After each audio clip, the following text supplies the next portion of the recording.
On this planet, there's a place where there are no houses, no big buildings, no police, no wages or salaries. The residents do not curse the authorities or give help to new Russian oligarchs. In fact, they do not curse anybody. The place I'm talking about is located right in the middle of our country on the Yenisei River in Siberia. People here rely only on themselves and expect performance only from themselves.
Happy people.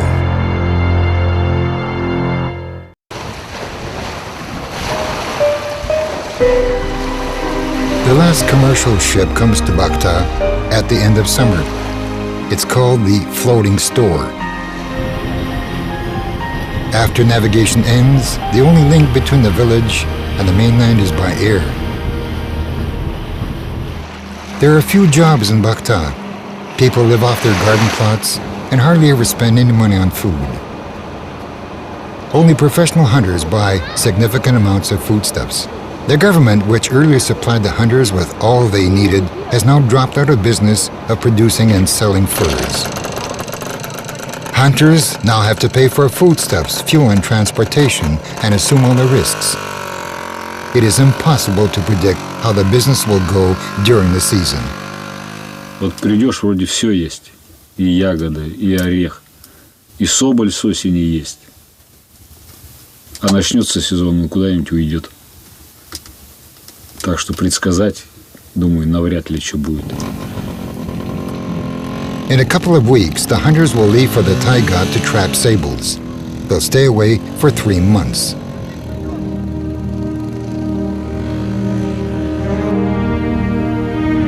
Autumn.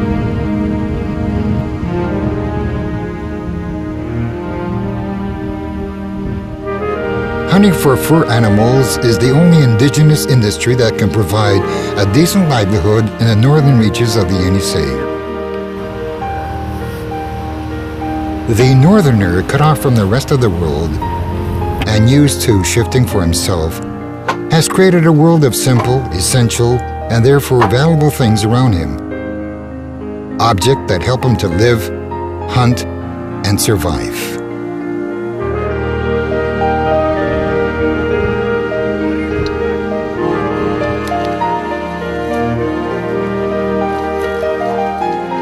The northerner always has the results of his own work before his eyes. It gives him strength, stamina, and assurance. Life in the Yenisei Taiga Forest teaches people to watch nature closely, to follow its ways, and obey its schedule. There is a time for every business. Timber life is focused on the river.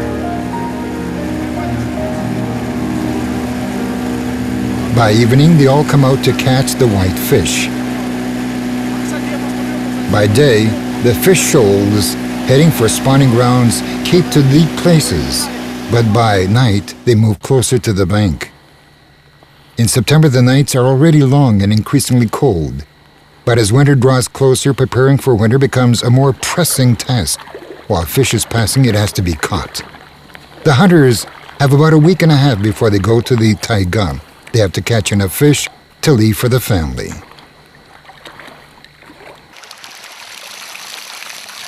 Because white fish resembles Siberian herring, the locals call it herring. It's one of the main fishes stored up for the winter. Catching herring is so important for the local people that the early Russian settlers on the Yenisei have been called herring catchers. This unimpressive little fish has ensured the survival of generations of people on the Yenisei. Селедку добывали. У меня отец покойный, живой был, и вот солили. У нас вот такая бочка, то больше центнера бочка была. Вот отец ее рядками накладет и посолит ее. И всю зиму ели мы ее. Every fish has its own place on the Bakhta people's calendar. As water grows cold, the burbot comes to life. It's the only freshwater cod that has remained in the rivers after the glacier receded. Some people on the Yenisei call it a sutler. The real burbot harvesting begins after the river is covered in ice when the hunters are already in the taiga. So they have to hurry and catch enough burbot while the water is still free of ice, and they beat the burbot with poles.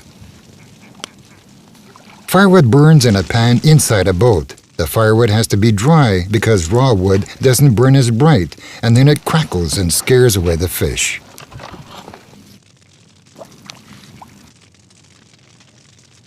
It calls for agility and calculation. Moving the pole slowly towards the fish, you have to choose the right moment to make a quick thrust. It's about a week to go before the hunters head for the taiga. The time is approximate. Nothing can be planned on the Yenisei exactly. This huge corridor is swept by different winds, each bringing a change of weather. The northern wind, referred to simply as north, is powerful and relentless. Lasts a whole day and a whole night, and it brings cold weather. The northern wind is no joking matter if you're on the river. Fishing is out of the question. You're lucky if you make it closer to the bank where the wind is not so strong. The southern wind drives low clouds and usually brings precipitation, snow or rain. Rain is what the hunters wait for. After the rain, the water level in Yenisei and its tributaries rises, and they can make their way to the taiga.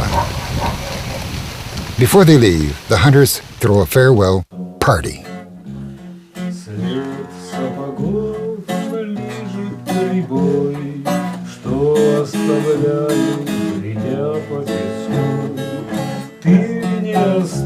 Commercial trappers, although there are all sorts of people among them, are a community. They think alike and they're plying the same trade.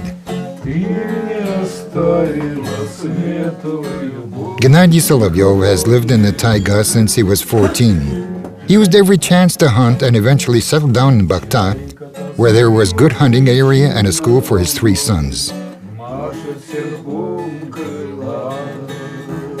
Anatoly Blume came to the Yenisei in the early 1980s from the Tver region.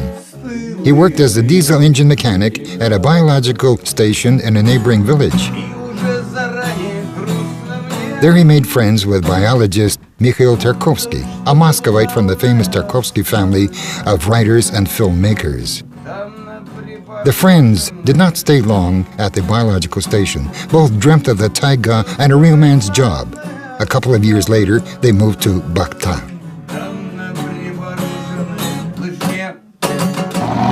Preparing and leaving for the taiga involves a lot of chores. Hunters prepare for that day in advance, make up the list of things to take along with them. In addition to equipment and fuel, these include a lot of objects that are indispensable for those staying in the taiga for a long time. Forgetting pliers or a piece of wire may turn out to be a tragedy.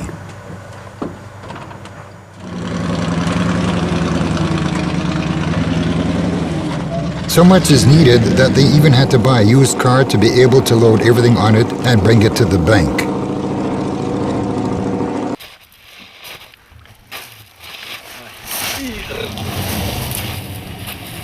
The wooden boats made by the Old Believers from cedar trees are intended for carrying heavy loads and going up small rivers. The average boat is 10 to 11 meters long and has a shallow draft even when fully laden. The boat is just wide enough for a 200-liter drum with gasoline to be put in it crosswise.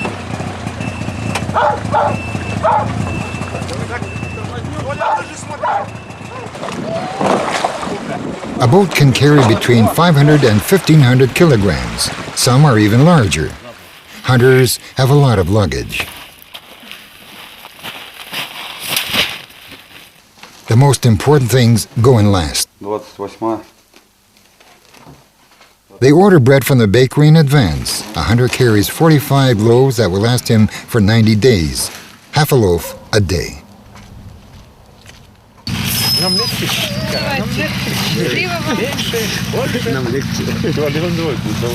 Успехом, что вы приехали, чтобы здоровья было. За нас не переживайте, все нормально. Только нам сюда возвратиться. Опа! Надо было задом наперед. Так это ты удаляла сделала. Пригуби просто, ты чуть. А то дороги не будет. Вот так вот. Будь добр. Ну будь здоров. Да ладно. Как слезу Христов побила, а? Не говори. Это и тебе на удачу, и им на удачу. Куда валит? Я сколько работ переработал здесь в колхозе. Лучше не нашел работу, охоту. Давай дорожку. Вот охота, там вот то. Там мне никто не... Хочу иду, хочу отдыхаю. Ты молодец, ну. Молодец. Правильно, что ты неправильно? Сам себе хозяин. Сам себе хозяин. А охота, это, знаешь, удовольствие такое.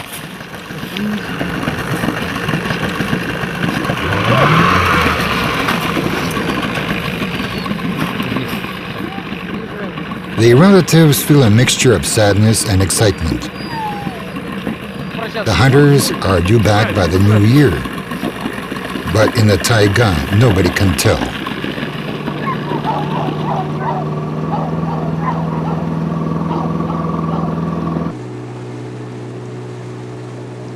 Bringing supplies is a serious and dangerous job. It calls for patience, confidence, and skill. You have to watch for underwater obstacles. Passing the difficult stretches of water is a real art. In some places, in order to go up a rapid, you have to get up speed. In another place, you have to slow down abruptly. But the main rule that applies everywhere is to keep the bow strictly against the current. Failing that, it will be turned by the stream in no time, hurled against a rock and capsize. If you have to take a breather and figure out what tributary to enter, the best bet is to drift back a bit and stand still. Even standing in the stream, regulating the gas is much safer than allowing the current to turn your boat. This rapid has a big gradient and a lot of rocks. Every rock negotiated makes retreat more difficult. You have to be very nimble to steer the boat into the right tributary by a barely noticeable shift of the water. The water is deep near a big boulder, and that is the place to run.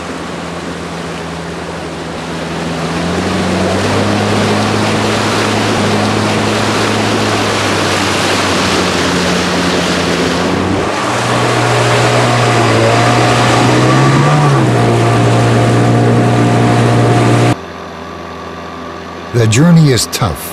Mikhail and Anatoly will spend a lot of time negotiating the sandbars and the rapids. But still, a big river permits to carry the whole load in a single run. And this is not always the case.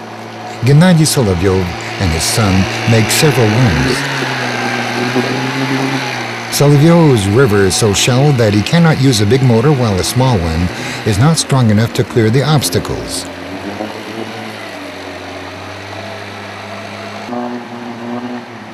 In such cases, the pole is very useful, but it cannot solve all the problems.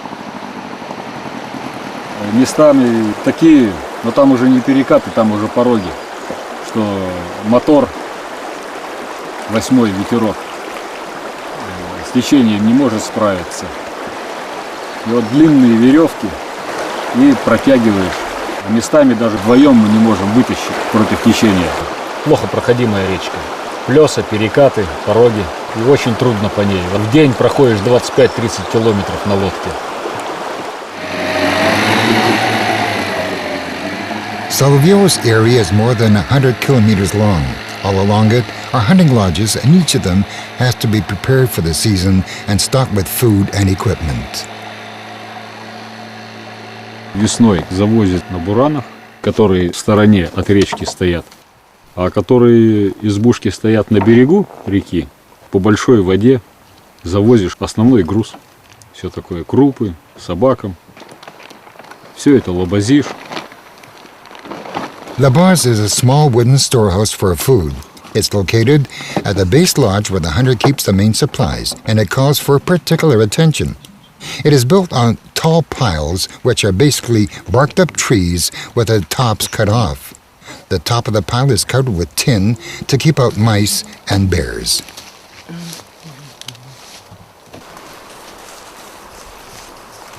The base lodge is connected with the other huts by pathways, putiks, radiating in all directions. Traps for fur animals are put along the paths at 150-200 meter intervals. Ходовой соболь не выскочил на кулемку, проскочил, ушел дальше. Тут стараешься, чтобы как можно меньше проскочило через тебя.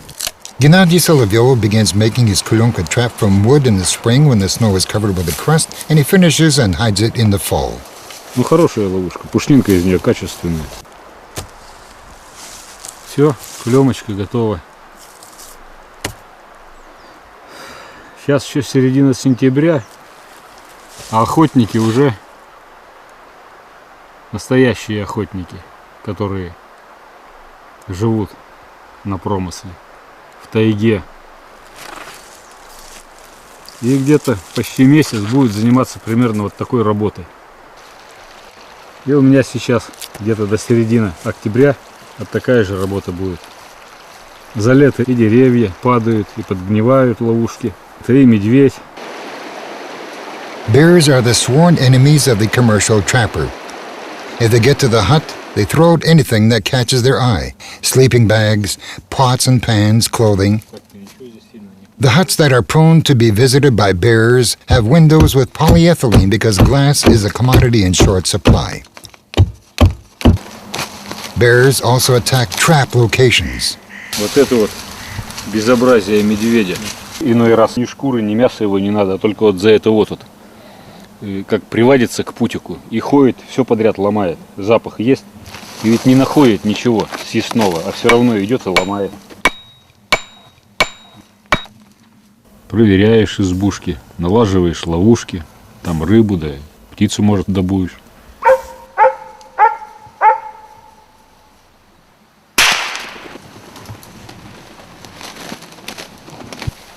When preparing for the season, the hunter rarely touches the food supply, so apart from working his area, he hunts for food. The hunter's experience and skills are, of course, critical, but his survival in the taiga also depends on his Laika dogs, their noses, energy, and stamina. The head and feet of a woodcock is not a meal, just a sign of encouragement for the dog for its effort. The hunter and the Laika are workmates. The dog must find the animal or bird and bark to direct the hunter towards them. While it is tracking and pursuing the quarry, the Laika is silent. It only barks when it knows exactly where the quarry is. The Laika shows the place and makes it easier for the hunter to sneak up to the quarry by diverting the woodcock's attention. A stretched neck is a sign that the woodcock is on the alert and ready to fly away. The hunter must fire immediately.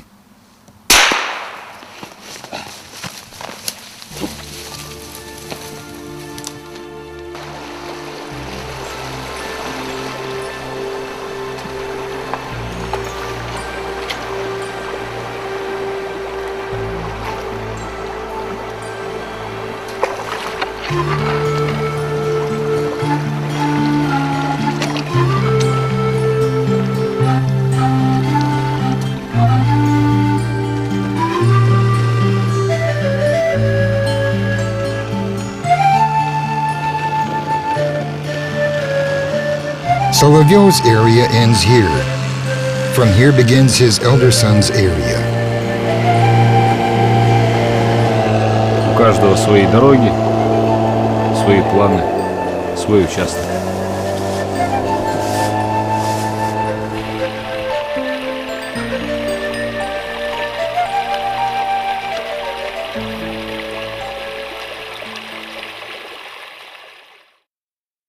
When frosts come, the river begins to cool rapidly. The water level falls and the fish draw away from the bank. This is the time when the pikes go on a spree, feeding themselves before the long winter. It's the best time for hunters to catch and store up pikes for their time in the taiga. Штук по 5 на каждую избушку. Вот таких. И хватит. They mainly use the net to catch pikes, but sometimes the spinning method is more effective. The pikes are very active at this time of the year and grab anything, including the lure. Sometimes, though, it can itself become a victim, and not only the fishermen. It's not uncommon for pikes to attack each other. In the fall, the predatory instinct is so strong that the pike fails to see that its prey is already hooked. And judging from the scars on its sides, it too has been attacked, and it weighs at least 10 kilos. Such a big fish feels very much the governor in the water, and it ignores the boat with a fisherman. The fisherman is loath to let his prey escape. To get rid of a rival, the following method is sometimes used.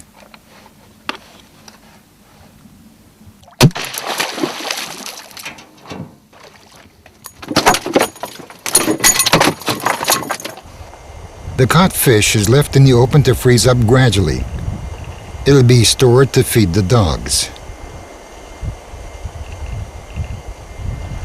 The hunter leaves a certain amount of food and stocks in every hut, depending on how many days and nights he's going to spend during the season. The loaves are laid at intervals so that they don't get stale and freeze up more quickly. To keep mice away from the bread box, the tree trunk is wrapped in polyethylene. The bear is no longer a menace. At this junction, he looks not for food, but for a den.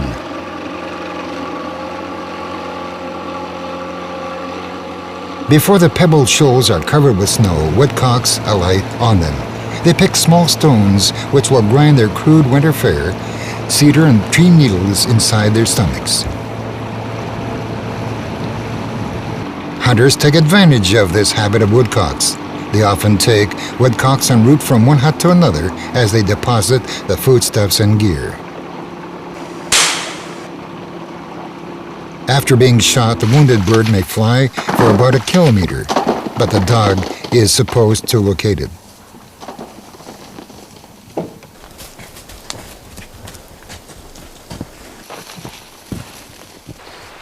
Петька, мы их называем. Сейчас самое время, вот подстыло, подморозило маленько, сейчас вот как раз добыть их можно, на реку вылетают. The onset of colds and snow is a boon for the hunters. То, что все наконец вот своим чередом идет дальше. Вот от этого уже ощущение сделанного дела. И вроде не ты это дело сделал, а все равно как-то причастен, все равно как-то участвуешь. Шуга прет, она называется снежница. Это вот не та шуга, что с ночи шла, а это со снегом, вот она такая мягкая, рыхлая. По ней ехать вот на лодке, если там, то нормально еще.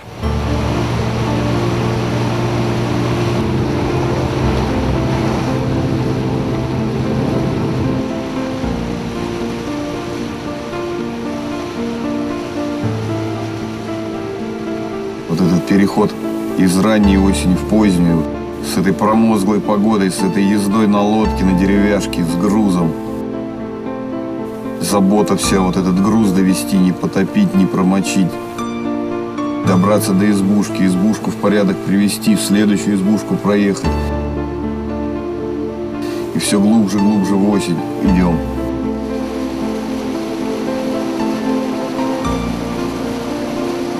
Долгожданная после дождя, это ясная погода и морозец. И счастья нету больше, чем вот согреться и чаю попить. Это ни на что не похоже. Все настоящее.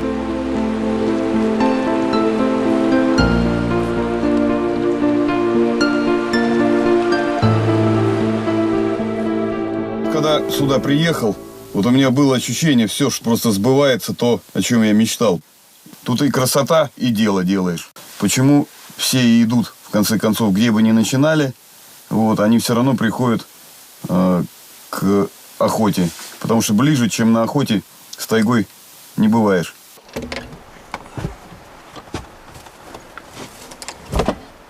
Так, ну вот еще одна избушка готова. Ведро перевернем, чтобы вода не попала. Все развешено на своих местах, навес сделан. В избушке тоже все подвешено, крупа подвешена к потолку, там сахар, чтобы мыши не сожрали. Так все вроде все нормально. Дрова наколоты, сложены, продукты завезены. Короче, приведена в порядок еще одна избушка. И слава богу. Пошли, Рыжий. Айда. It's essential to prepare the hut standing by the river before the real cold set in while the river is still navigable. In early October, frosts become more frequent. The water gets colder and cooler, and its level falls. By morning, it is covered with ice close to the banks, and you have to fight the ice. At every stop, there is more and more trouble with the boat and the motor.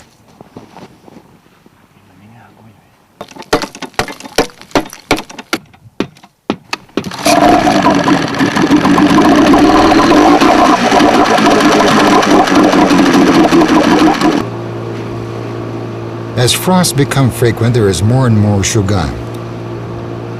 It grows strong and hard and scratchy, and it damages the boat by scratching its sides and bottom. But the main danger is that an accumulation of shuga can form a river bend in a narrow and quiet place and block the river overnight. So hunters try to be on the safe side and stop using wooden boats after the 10th of October. They return to the base lodge and drag the boat ashore.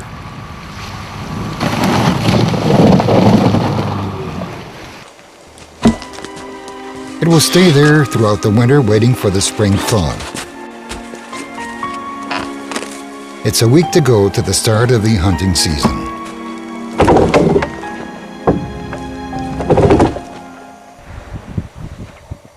In Bakhta, the boats are still on the water at this time. The big river freezes up more slowly, and as long as it's free of ice, fishing and boating continues. October is the time for whitefish. They travel over 1,000 kilometers from the ocean in the north to the spawning grounds in the south. The movement of the whitefish happens at the same time as the river freezes up. The only fish the locals can still catch in open water is cisco. They call the process floating because they catch the cisco with a net drifting down the river. The process begins with throwing into the water 2 boards joined crosswise in a vertical position. That way it draws more water, stretching the net tied to it. The main thing about the net is the right placing of the tackle. The weight of the loads and the size of the floats are selected in such a way that the lower part of the net barely touches the river bottom.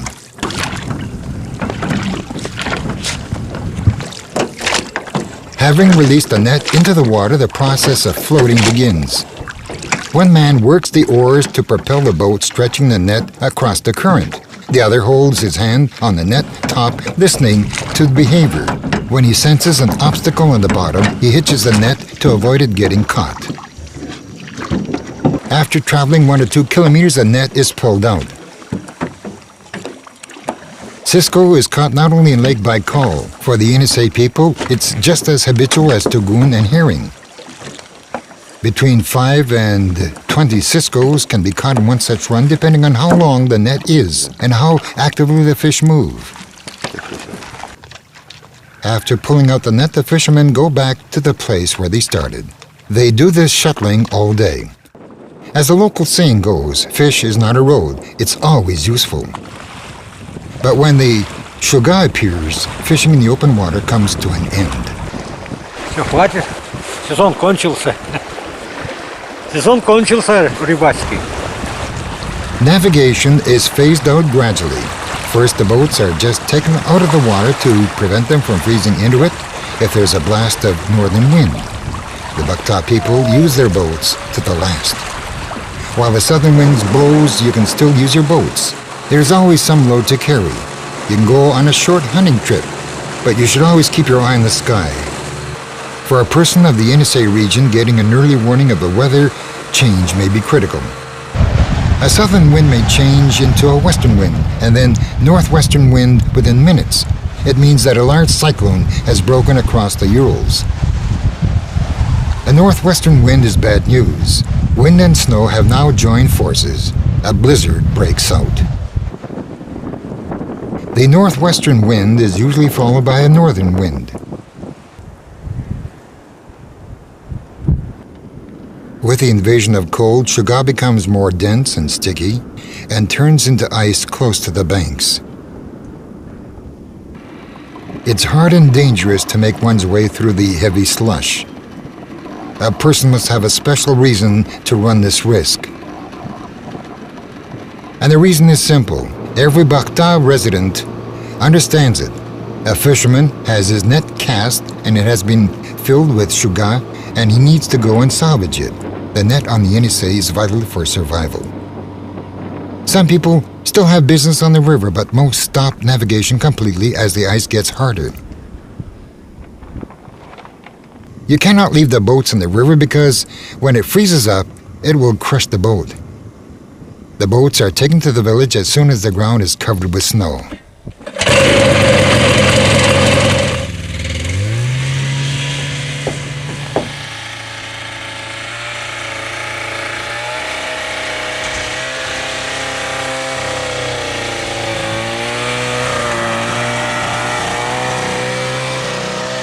Two events bring a drastic change to the life of the Yenisei residents: the thawing of ice in spring and the start of snowing in the fall. New paths become available and the roads straighten.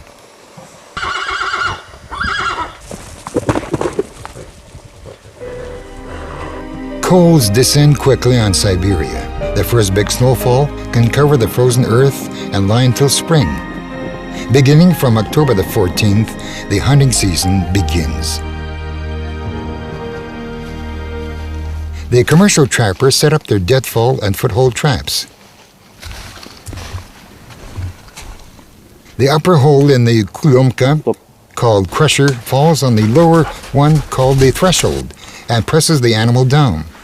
When the Kulyomka is set up, a bait is fixed between the poles. It's usually a piece of bird skin with feathers. You can reach the bait only by standing on the threshold. To direct the animal towards it, they fix a sloping chip to the Kulyomka. Пошли, Рыжик. Рыжик.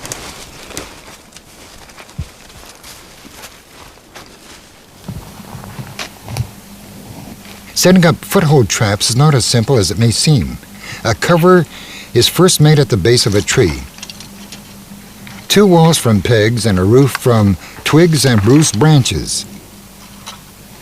The bait is put inside. In order to reach it, the animal has to use the gate where the cock trap is put. The trap is linked to the end of a long pole by a wire or a small chain. Вот это очеп называется, и вот сработать должна, когда попадет зверек, она, вот конец этого очепа, он соскочит, когда зверек будет биться, и вздернет его, и тогда ни писец, ни лиса, ни росомаха, никто, ни мыши его не тронут. Поэтому так вот стараешься ближе к краюшку, ну, чтобы там ветром, снегом не уронило. After setting up, the roof is covered with fresh spruce branches to prevent the trap from being buried in the snow. In the 300 years that Russian hunters have been trapping sables, they have invented many clever devices, but they pale before the working dog. The hunter's Leica is a perfect means of catching fur animals. In a good year, a trapper with a dog can bag up to 5 sables a day. У охотников, конечно, такое чисто потребительское отношение, чтобы она работала на него. Ну и потом привязываешься к ней. Такие вот бывают собаки, которые, они уже не собака, а так член твоего семейства, как говорится. А так-то, конечно, это кормилицы наши. Без собаки охотник не охотник.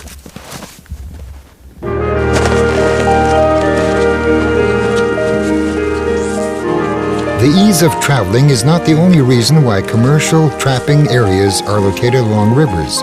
On the eve of winter, even if the colds are harsh, the river continues to give off warmth, keeping the climate more moderate in the valley. Vegetation is more lush and diverse here, providing food for all kinds of animals, including the sables, who move along the riverbanks in the autumn to spread out in the taiga. The animal leaves footprints on the snow. This is the best time to hunt sable with a dog.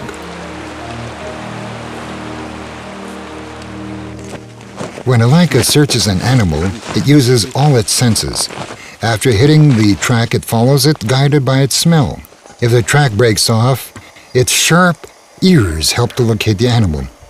It's enough for the sable to brush against a tree for the dog to hear the sound even if it's 200 meters away. The sable usually hides itself from a dog on a tree. It's a dog's task to determine which tree. It notices the slightest movement. If the sable moves, the dog sees it at once. A good dog has a strong, ringing bark it carries well, as the hunters say. The dog barks at the animal without losing sight of it for a minute, until the hunter arrives. It's ready to continue the chase if the animal jumps off the tree.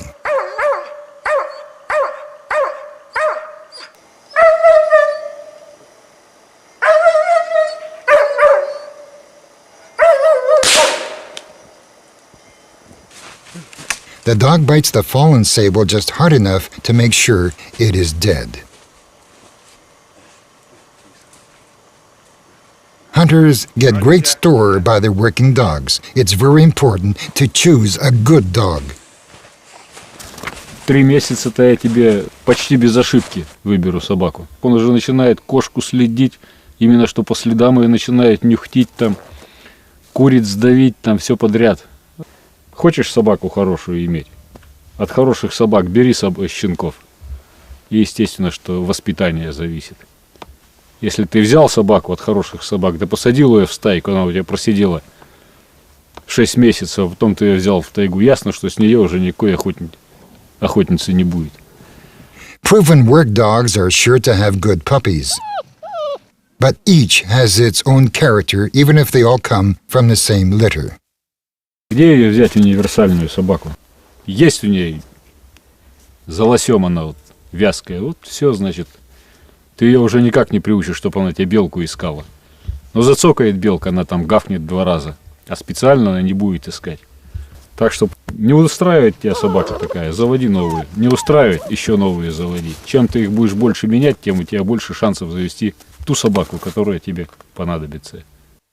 Some hunters keep several dogs for hunting different animals, but the most important dog for the trapper is the one that chases sables. Running away from a laika, a sable can hide on a tree or between rocks or in a hole in the ground. In such cases, the sable has to be chased out with smoke. 2 holes are left in the den. One for smoke to enter, and the other for the animal to exit, only to be caught by the dog. If the sable finds an exit that the dog doesn't notice, it may run for cover. Often it's a fallen tree trunk with hollows. The hunter knocks on the wood with his axe to make the animal reveal his location. Then he cuts narrow chinks and uses a stick to chase the sable toward the dog.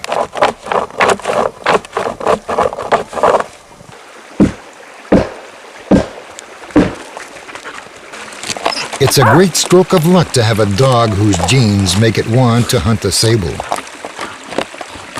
You don't have to train it. Its owner is anyone who carries a rifle. It is born to track down the sable. It's the meaning of its life.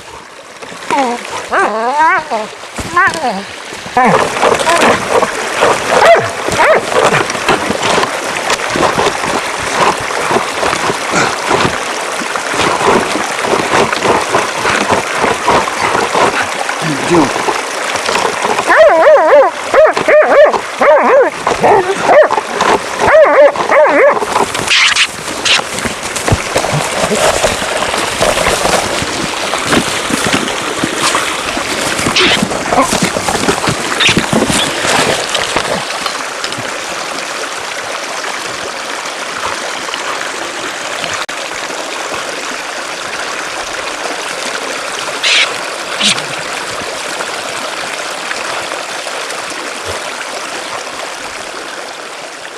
the olden days, owners who had such dogs kept mum about it to avoid competition, and they even drowned their pups, leaving a few only for themselves. A dog of outstanding ability is rare, but if a hunter is lucky to get one, he remembers it all his life. У меня где-то штуки 4 было. Но, как обычно, с хорошей собаки долго и не живут.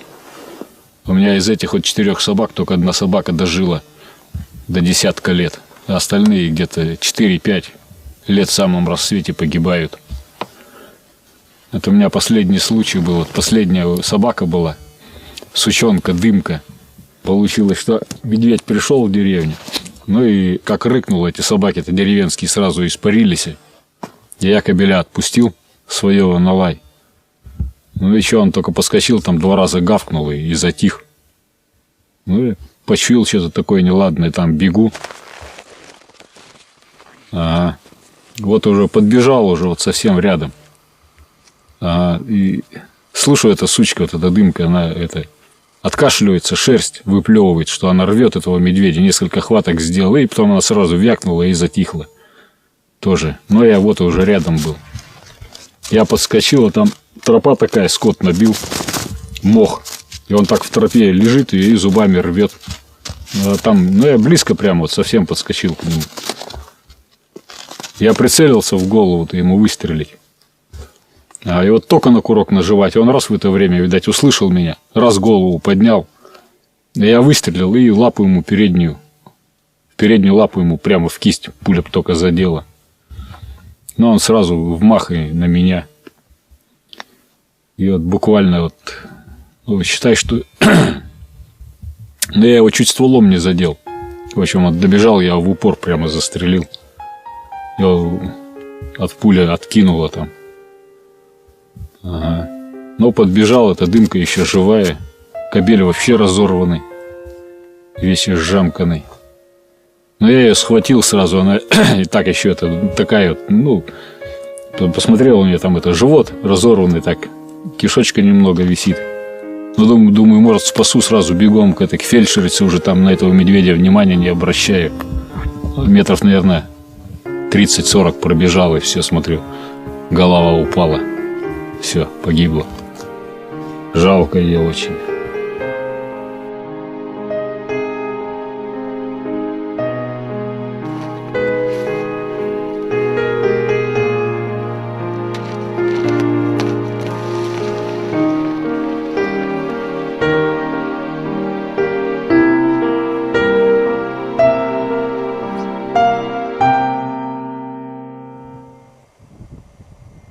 When the snow becomes deep, hunting with a dog ends.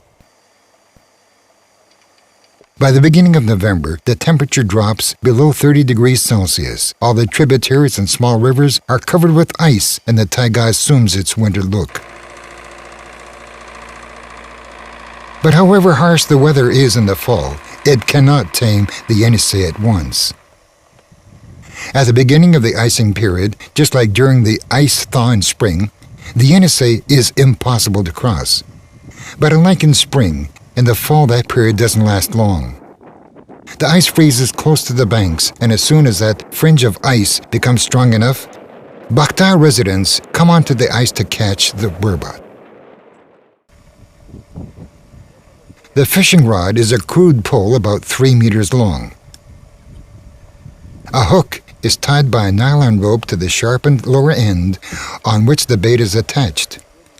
It can be small fish as long as it's alive.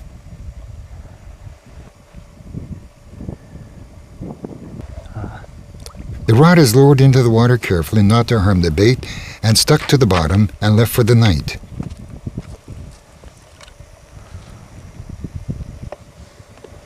The rods are checked every morning to make sure that the burbot, which is usually caught at night, does not escape. Иди сюда, гад. Видишь, он чуть-чуть поймался только. The useless bait is removed and replaced with a new one.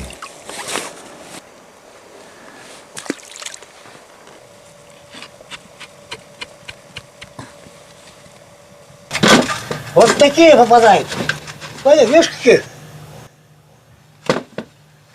Правда. Самая добрая рыба, налим.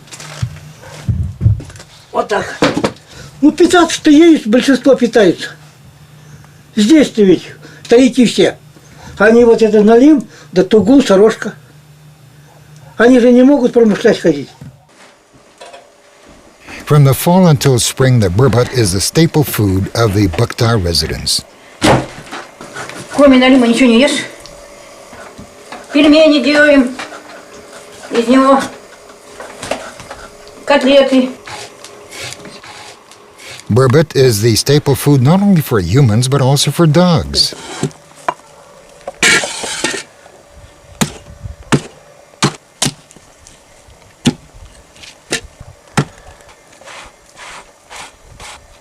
Налим это кормилица, беда и выручка.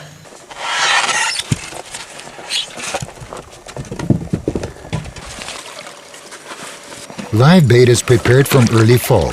At first, when the ice fringe is not wide on the Yenisei, it is kept on the nearby rivers and lakes in wooden boxes with chinks to prevent the fish from choking and to ensure that water flows in.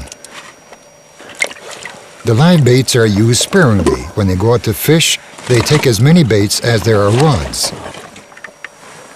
The small fish used as live bait for the burbot is chosen depending on your taste. У него есть такой период, что он берет на ерша лучше, потом на ельца бывает не берет. Ну, у него периодически как-то меняется, в зависимости не знаю от чего, что. Ну, в основном он берет хорошо на щучку, конечно, и на пескаря, основное направление. With each frosty morning, there is more ice and less open water on the Yenisei. Entire ice fields are formed near the banks, and the Bakhtar residents take their fishing gear further and further away from the bank. Now boxes with live bait can be kept on the ice. The live bait may die in the shallow water, which freezes down to the bottom. Half of them die anyway.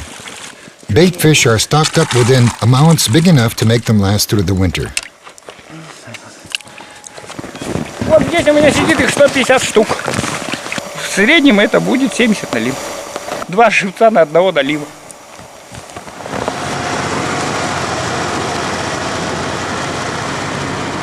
The live bait are taken as far away from the bank as possible to the deep flowing water, put back in the box and quickly immersed in the river before they freeze. Preserving the bait is the chief concern. If you have the bait, you will have burbot. Of course, there are various fishes in the Yenisei, but with the other fishes, it's a matter of luck. Not much depends on the fisherman's skill. Вот сейчас Енисей встанет, он хорошо в большую воду приведет, зажмет бахту. Я еще тайменя могу поймать. Если до Нового года я там сети не поставлю, все, больше я тайменя не увижу. А налим это, по сути дела, это всю зиму ловит. Значит, он получается что, кормилец нас.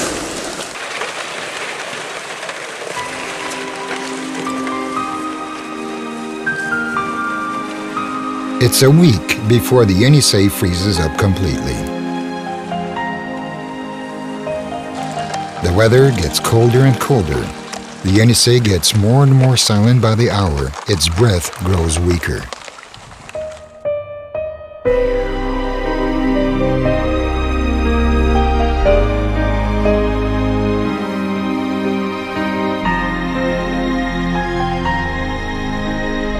The main stream where the ships go is the last to freeze up.